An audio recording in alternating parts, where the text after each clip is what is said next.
another episode of the Yarn Curator podcast. My name is Naomi and welcome to my channel. This is a spot where I like to talk about primarily knitting, sometimes spinning, very rarely crochet and sewing. So if you're a returning viewer, thank you for coming back for the 22nd time. If you're a new viewer, welcome. I hope you enjoyed today's episode. And if you do, consider hitting that subscribe button down below.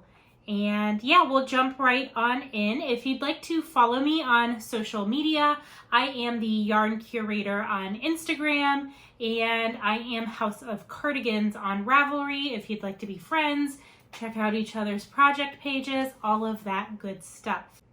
So in today's episode, I have quite a bit to talk about with you guys. There are finished objects, there are whips, there are half-finished objects, and at the end of the episode, I will announce the winner of the 300 subscriber giveaway, which I announced and had a prompt for about 2 episodes back. So what I'm wearing today is the Angel Face Turban. It's a pattern by Amy Appel, and she works under her brand moniker is Poison Girl Knits.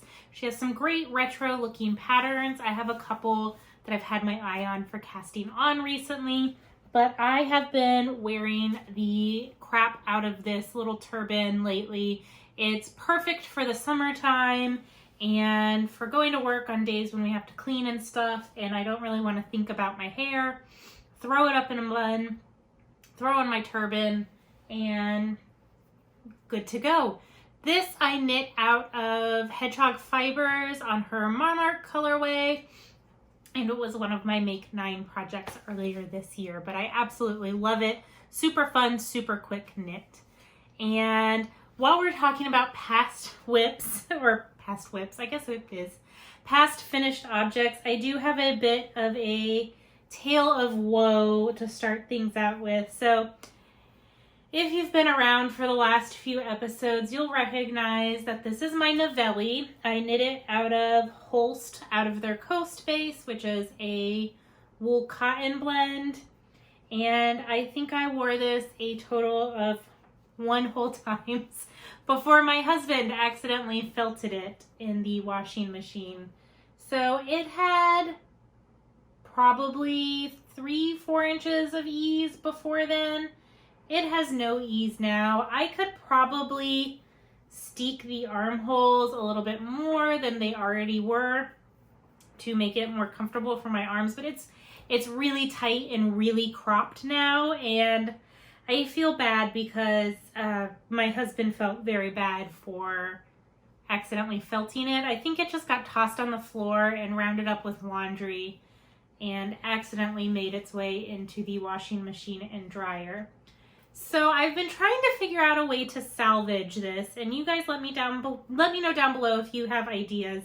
I'm thinking about taking it up for some surgery with my aunties who live about an hour north of me and seeing if they can turn it into a project bag.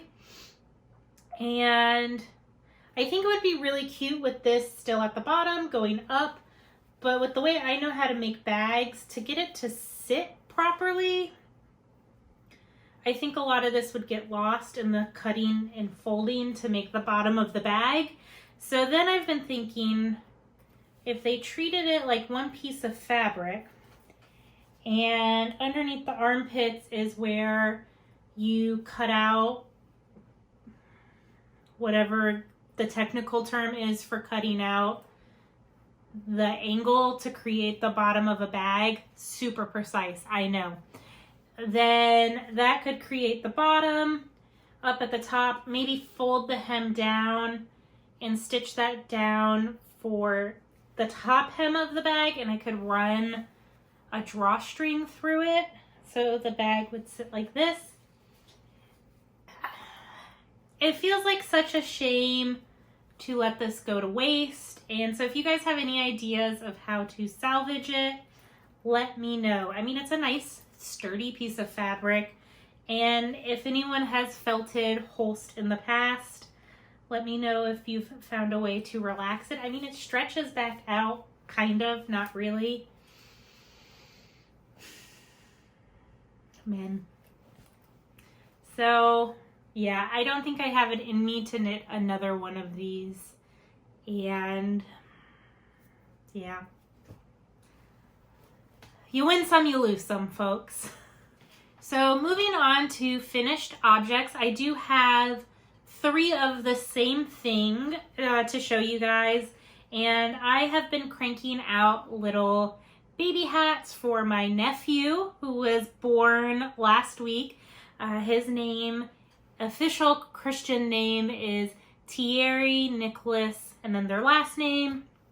And my brother and sister-in-law are have nicknamed him little baby Nico. So I have been knocking out some baby hats for him because I just wanted to make something quick. And so I have been making the Barley Hat, which is a pattern by Tin Can Knits. It's a free pattern that they offer, and it has this really fun garter stitch detail on it, and I probably have this pattern memorized by now. So this is the first hat that I made, and it's knit out of some of my sister Zoe's yarn, which is Felicity Yarn Studio. She also has a podcast on YouTube under the same name.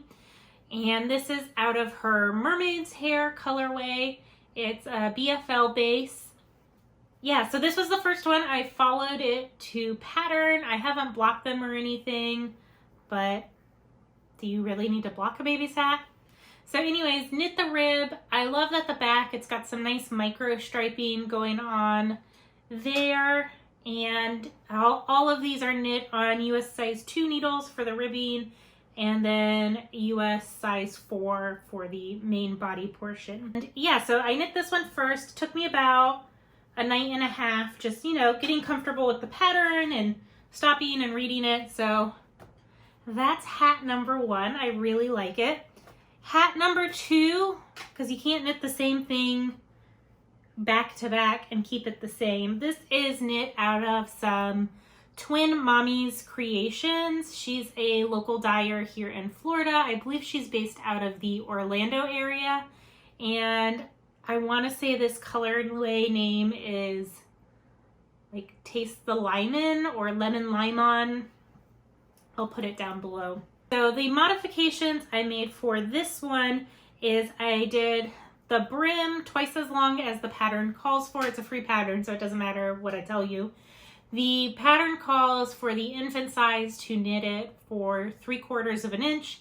I doubled that and I did a 2x2 rib just to mix it up, and then did the body of the hat to pattern. Now I do have to say this yarn feels a little bit plumper than this yarn, so even though I knit the pattern the same, it is larger in size. I absolutely love this colorway. I have knit a sockhead hat out of this for myself probably about 2 years ago, and so yeah, I just went stash diving into my partial skeins that are all left over. So that's hat number 2, and then last night I decided to make myself a very large gin and tonic after I got off of work because it has been a week and I knew that I would not be able to do any amount of knitting that required thought or anything that didn't rely on pure instinct at that point. So I cast on a 3rd hat. At this point I have the pattern memorized. So I cast on 96 stitches, worked the 1x1 rib until I got tired of it, and then this one I just knit plain stockinette. I omitted the garter stitch detail and also cast off the hat when I got tired of working it, and I eyeballed it and thought, yeah, that looks about right.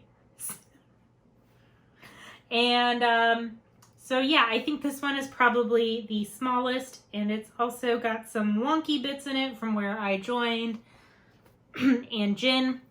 So yeah, folks, this is what happens when you drink and knit. It just does what it wants to do. Now this one is knit out of, I believe Madeline Tosh is this darker, more burnt orange color, and then the top portion is some leftover Kindred Red. And both of these are leftovers that Zoe mailed to me a few years ago when I was on, like, I'm going to make a scrappy blanket kick. Newsflash, I never made the blankets. Whoops. So I kept chuckling to myself last night while working on this hat because this bottom color of orange here on this hat, it just reminds me of the color of the spicy Cheeto flavors. Does anyone else see that? It's like spicy Cheeto dust, the color your hands are after you eat spicy Cheetos. And then up at the top, the background color is probably closer to regular Cheetos. But while I was working this, probably because of the gin as well, I really wanted to eat a bag of Cheetos, which I don't do anymore because they give me terrible heartburn. So these are all finished. I'm going to be putting together a little care package for them and hopefully getting it off in the mail. And yeah, I don't want to knit a baby hat again for a while. Let's just say that. So moving into works in progress, I will start us off with my half finished object, and you'll notice a theme here. The baby knits continue. And now I have to tell you guys, I am not really a baby or child person. Sorry if that offends anyone out there. I worked as a nanny for 2 years, and while the kids I nannied were really good kids overall, they kind of ruined children for me. I feel like in those 2 years, I packed in a lifetime's worth of children. And yeah, sorry. What I was trying to say is that because I'm not like a super kid person, and a lot of my friends either don't have kids or just started having kids, I've never been like a big baby knitter. So this is odd for me to have the majority of the stuff I'm working on be baby knits. So I cast on a baby blanket, and I've been thinking about making this for a while now since they told us they were expecting. And two things held me back. One, this yarn is really yummy. And two, my mom was also making a yellow baby blanket. Sorry, Mom, I'm not trying to rain on your yellow baby knit parade. I am using the Sediment pattern, which is another free pattern on Ravelry. Did not write down the designer's name. I apologize for that. And it's essentially a garter stitch corner to corner blanket. I am knitting this out of 2 strands of Black Elephant held double in her cupcake colorway. And this yarn, Zoe purchased for me, and then I paid her back at Black Mountain Yarn Shop probably about 1.5 years, 2 years ago as part of a sale they were having. And when she texted it to me, I absolutely loved it. And then when I got it in person, I still really like it. I think it's really pretty. But the colors themselves read very baby. It's a very pastel yellow with these hot pink, hot purple, and kind of electric blue speckles. And the plan was originally to hold this with 1 strand of white mohair to try and tone down the butteriness and make a no-frills sweater. I have since decided that I don't think there is any saving this color from being perfect for a baby knit. And so when they texted us that they were going to the hospital for delivery, I cast this on about a week ago. And I have knit till I don't think my strand will go, complete another row. And so I just need to cake up the other 2 balls and start decreasing down. But it should be a nice sizable blanket. I mean, that covers me, and it goes just as far down my lap. So that's hitting my knee sitting right now. So it should be a nice size blanket for him to grow with for a while. And my brother and sister-in-law will have options because I know my mom's knit a blanket, Zoe's knitting We're crocheting a blanket right now, so he will not go cold. I only have one other work in progress to share with y'all, and that is also a new cast on, so it's all new things today. Was not planned. I really want to finish some of my other whips, but I just haven't been feeling them. So I cast on the Diaphanous Ragaln, which is a pattern by Jessie May, and I really enjoyed it, like I'm done. I'm really enjoying working on it, and I'm only going to pull out part of it. Oh God, it's a mess. It has a mind of its own. So I am knitting my Diaphanous Ragaln out of Stranded Dye Works in her Blue Rinse colorway. And this yarn I picked up at Four Pearls Yarn Shop back in February when the Bay Area Yarn Crawl was going on, and they happened, I think they had a trunk show of Amy's stuff, and when I saw it, I got sucked in. The Blue Rinse immediately went into my basket, and I did not stop thinking about it. And I was thinking I was going to make something completely different out of this yarn. And then on Amy's podcast, she was showing off the pair of socks she was making out of her mom. Oh my God. She was showing off a pair of socks she was making for her mom out of the same colorway held with her mohair base. And I loved the way the mohair blended with that colorway. And so then I ordered 4 skeins of the mohair from her shop. And when it got here, I just thought this pattern was the perfect fit for those colors. So it is a paid for pattern, so I don't want to say too much, but it's a double V-neck. So you begin by working your 2 sides flat, and then you join in the round underneath the underarms, I believe. And so I have knit one side. So this will be one part of the V. The sleeves are knit out of this mohair, and they'll be all mohair all the way down. I'm gonna opt to do full length sleeves because a short sleeve mohair sweater doesn't seem that practical, especially since I live in Florida. I mean, a mohair sweater in general is not practical because I live in Florida, but I really enjoy making them. So anyways, yes, this is side 1. I have side 2 on the needles, and I'm about finished with this second piece. You can see it here. And I am knitting this out of US size 7 needles. And yeah, I just need to finish increasing, then I can join the 2 sides together and go on with my merry way. I do have to say, one of the really nice things about Jessie May's designs is she offers the pay what you can afford model. And so she has a couple different levels with pricing options and corresponding coupon codes. So that's really nice.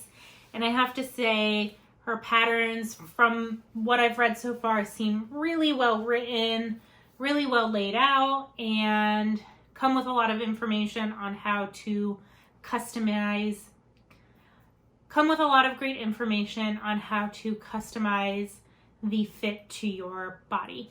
So really enjoying that. I want to pick that back up as well as a couple of my other whips and get those off the needles. I haven't done any spinning, although I want to get back to that because I do have a sweater spin in mind, and I would really like to work through some of the John Arbin roving that I bought because I'm thinking that'll be perfect for this sweater project. So other than that, for life updates, I know I mentioned this, that we have transitioned working back in the office. My museum that I work at is still closed to the public with no open date yet announced. Starting to get a little worried that they're just not gonna reopen us, but I don't think they're gonna do that. But it's kind of like, hey, you guys remember us over here? We are also a 21-acre park. We could just open the gates, but I'm trying to also savor this time to knock things out without people on property. So one of the things that we've been doing is all of our historic structures, which my site has about 18 physical buildings. We have 30 in total, but about 18 that you can actually go into. They get detail cleaned once a year, and that involves going through, dusting all the high surfaces, dusting all the artifacts, cleaning the windows, vacuuming the textiles, mopping the floors, which includes moving all of the artifacts that are also furniture, and really giving the houses a good scrub, just as good preventative maintenance. And so if you follow me on Instagram, you'll have seen a picture from that. But one of the fun things that we found was this absolutely terrifying dress form that some very well-meaning volunteer probably created 15 to 20 years ago. She's faceless. She has 2 different types of hair tracks. Her appendages are made out of pantyhose stuffed with some kind of cotton batting fill, and her waist is held together with an elastic belt. We've been having a lot of fun with her. She's since been named Alana, and she's been given a dress. She's been given a hat to help with the hair situation. And she now, it's like a game of Find Alana. And so it started with, we put her outside of my boss's office, and then my boss played the touche and put it in our meeting room, which is right across the hall from my office. And that's when my other coworker took over and and dressed her and then set her up like she was having tea in a business meeting. And so yesterday when I was at work, I put her on one of our historic attractors. So we'll see who finds her and then moves her next. But it's been a lot of fun, something to lighten the mood. And yeah, it's been good for a laugh. I do have to say it was also a little bit of a hard week at work. We learned that one of our long-term volunteers who had been with our organization probably for about 20 years, she was currently serving as the president of our nonprofit board, had passed away.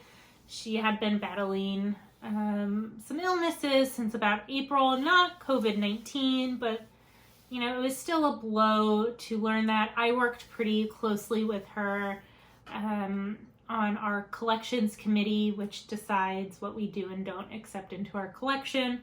And so, yeah, that was tough because her and I used to kind of spar over what we did and didn't think was appropriate to add to our collections, but always good time, always good humored.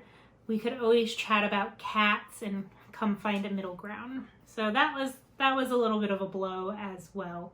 So one other little thing that's been going on with work is I am part of a regional professional organization, and they have started doing via Zoom some Tuesday talks, and I joined a series which are focused around making museums more diverse and more inclusive, and how we can lend our voices towards creating a more equitable world. So we've only had 1 or 2 of those so far, but they've been good for starting a conversation and lending some direction in how to best go about that process. I know it's one of our overarching goals as an organization to tell more diverse stories, but it's nice to hear how other institutions are doing that as well and connect with other professionals.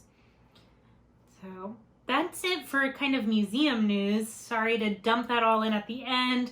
And, you know, in terms of things other than life, I am re-listening to Howard Zinn's A People's History of the United States. If you have not read it, it was a kind of a foundational piece of modern social history, really takes critical looks at central aspects of U.S. history, as they are not often told in schools. So I'm not very far in. I'm still going through, let's see, I just got past Columbus and we're at like the beginning of Jamestown. And so yeah, but it's a different perspective. I've read the book before, but it's always good to go back as a refresher. I am looking for some good meal prep suggestions. So on Sundays, my husband and I usually spend a few hours in the kitchen preparing a load of food that we can just grab and go throughout the week for lunches. So if you have any good meal prep ideas, let me know down below. And that is that. So that brings us to the piece de resistance of today's episode, which is announcing the winner of the 300 subscriber giveaway. And drum roll, please. Sarah, who has the Crafting with Compassion channel. And if you guys haven't seen Sarah's channel, I know I totally fangirled about it in my last episode. She does weekly podcast tutorials as well as making channel. And if you need like to go woosah, relax, decompress for an hour, I highly recommend sitting and spending some time with her sipping on a cup of tea. Now, Sarah said what she's looking forward to when quarantine ends is taking a trip into the city, New York City, and spending the day at museums and treating herself to lunch. I thought that sounded like the perfect day as well. So congratulations, Sarah. Shoot me a message on Ravelry or Instagram, and I would love to curate a little package to put in the mail to you. So that does it for today. Please leave me a comment down below with your favorite baby knits or meal prep or what you're working on right now. I would love to read what is keeping you comfy. Well, both comfy, but I meant company. I cannot talk today. Wow. All right. On that note, you guys have a great afternoon. I will talk to you later. And until then, enjoy your knitting, your making, or whatever brings you joy. Talk to you later. Bye. Terrible heartburn.